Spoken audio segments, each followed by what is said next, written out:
Have you seen her? What are you? I don't know. If you come near my family, what have you done? Where is she? Where's my daughter? At first glance, Bob appears to be an ordinary man who works at a lumber mill and lives in a small northern town. His daughter Ava and ex-wife Darlene reside far away from him. Their bond is tense. The girl has reached a problematic age where she acts strangely and pays no attention to her mother. Bob gets a call one day when he gets home from work. Darlene is upset about their daughter and wants him to talk to her. Bob, however, abruptly ends the call and requests to be forgotten. However, he is furious with Eva's actions and goes to a bar to decompress. There, he soon discovers a dealer. They cross paths later in the street. The young man informs him that Nelson, his boss, needs messengers. He recalls Bob from his NHL days, particularly a well-known fight Bob would prefer to forget. The man stifles the young man's excitement and makes a purchase. Bob, who is furious about the growing costs at work, goes to check on one of the crusher's broken blocks. As if he wants to walk into the blades, he approaches the machine and looks inside. A coworker's voice interrupts Bob's gloomy thoughts, and he gives up on the terrifying notion. Subsequently, Bob packs his bags, tells his boss he needs a few days off, and departs.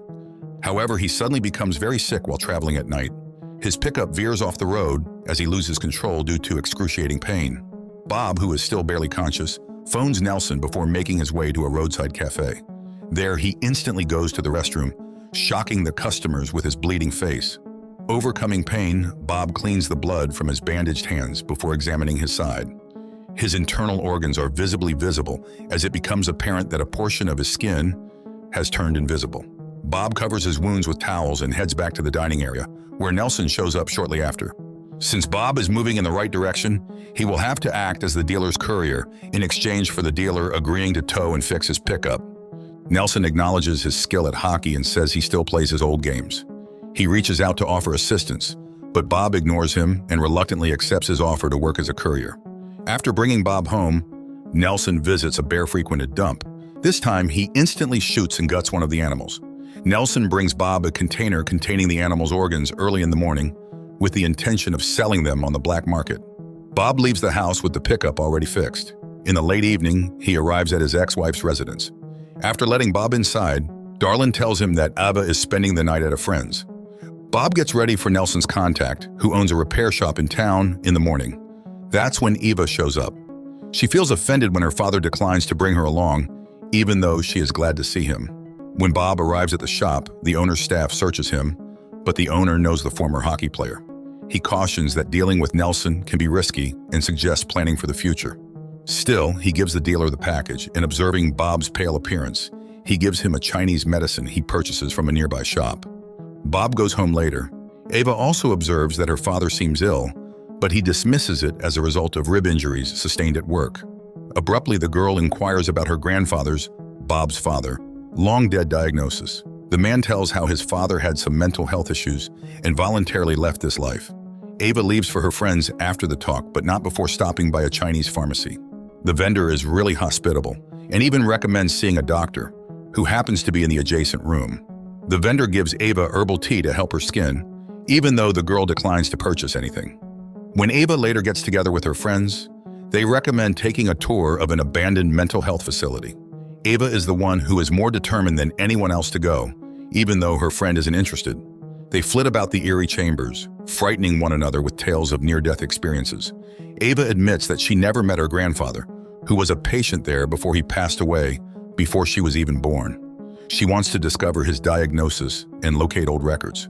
After going down into the basement, the group is startled by a figure covered in a white sheet. But upon closer inspection, all that's there is a pile of rags.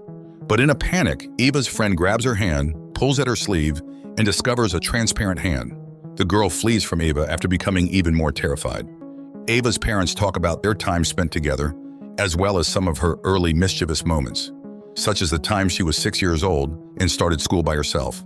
Darlene finds out in the morning that Ava did not spend the night at home. She starts looking for the girl with Bob and her friend, but she's not at the police station or the hospital. While Darlene heads to the station to file a report, Bob begins going through his daughter's possessions. Locating her phone, he peruses a conversation she had with friends regarding the upcoming trip. When the pair visits Ava's friend's house, her father informs them that their daughter isn't present. Is Eva here? Why, is she your kid again? Can we talk to Amelia? No.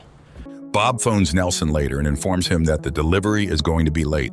The dealer is not happy at all. Bob then locates Eva's friends. Where's Eva? Maybe she's dodging you, asshole. Asshole! Get off him, dear! It's my dog!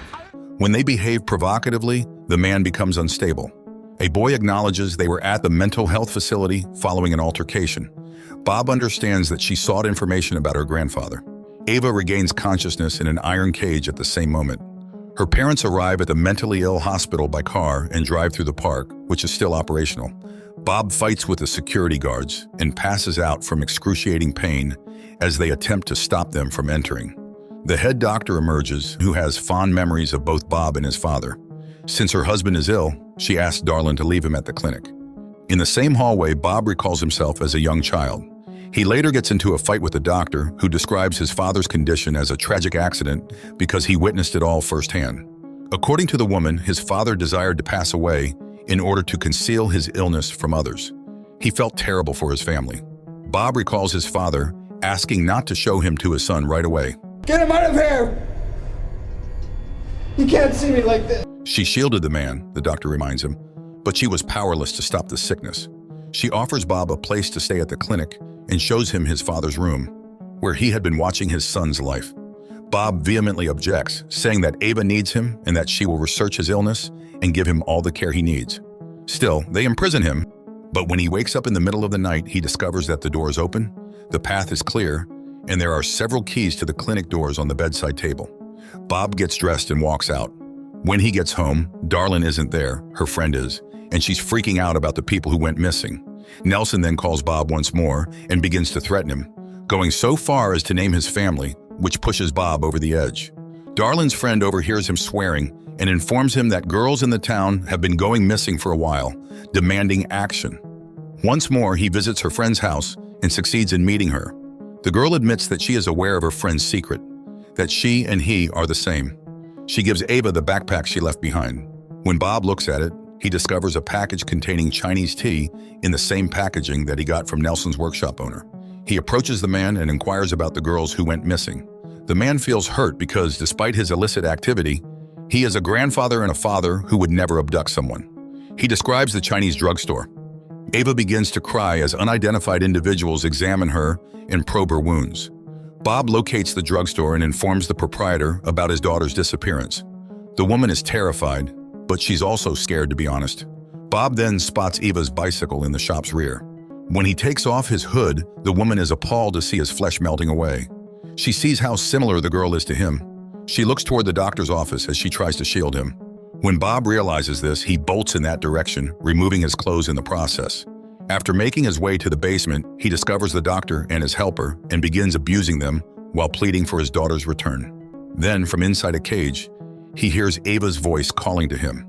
Ava gets scared when she sees her father's appearance, but Bob reassures her and opens the cage. Even though the doctor is able to injure him, Bob departs with his daughter. The seller gives him tea that will help Eva as a parting gift and tells them to run. When the father and daughter get home, Darlene starts helping right away. It transpires that she is aware of the father's secret and knows how to proceed. She was afraid for her daughter, so she was unable to confess to her. When Bob wakes up in the morning, he tells his daughter that he had to go because of his illness. Ava acknowledges that she stopped playing sports when she began experiencing these problems. Although she believed she was the only one experiencing this, it turns out that her grandfather and father were also invisible. Bob gets ready to leave later, even though Ava doesn't want him to. The man admits that his strength is ebbing from him and that everyone may soon discover his secret. As he bids Darlene farewell, Ava shows up at the doorway carrying her bags, planning to take her father home on her own. The mother agrees to let her go through tears. Dad and daughter started walking.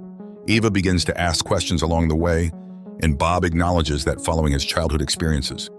He left because he couldn't burden his family. The daughter vows to make up for whatever their relationship lacked.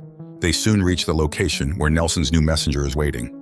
Bob realizes that his face is also starting to fade, but he still needs to meet him. The father leaves for the meeting while Ava fills the hole with foundation. After delivering the package and getting past his boss, he heads back to the car. They soon arrive at Bob's house, where the father gives Ava the tea he bought from the Chinese woman. While tending to her frail father, she prepares it. He reassures her that she can live here in peace because Northerners don't interfere with one another's personal matters. Nelson discovers he has been duped when he opens the package in the meantime. The dealer notices Eva when she is out shopping. Later, when the girl tries to comfort her nearly invisible father, he abruptly says that it's time for him to leave because he won't be able to complete his planned tasks later on. He's prepared to vanish at the sawmill as he had attempted to do before in spite of her protests. Bob abruptly stops while standing over the crusher after driving to the factory. Nelson suddenly bursts into his home armed. Despite Eva's claim that he sold her the house, he demands to know where Bob is and threatens her with a shotgun. The fact that Bob's possessions are still there makes the man realize it's not true. He chooses to vent his anger on his daughter after accusing Bob of being dishonest. Something knocks him away from Eva abruptly. The girl discovers that her father has returned and is using this, having completely vanished, to defeat the villain. Bob orders the dealer to leave his family alone. Bob kills him after misjudging his strength. He acknowledges that he will always be with his daughter and that he was unable to leave her a second time. A bear finds Nelson's body at the dump after they later dump it there. Eva purchases tinted glasses for herself, sits in the vacant car, and speaks with her father, who suggests that she take her magic tea because it will help.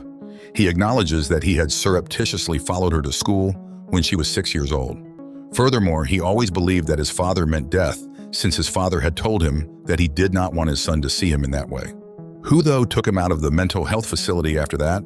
Eva smiles and suggests speaking with her grandfather as soon as she remembers the white figure from the basement. With the seatbelt fastened, the father and daughter embark on their journey.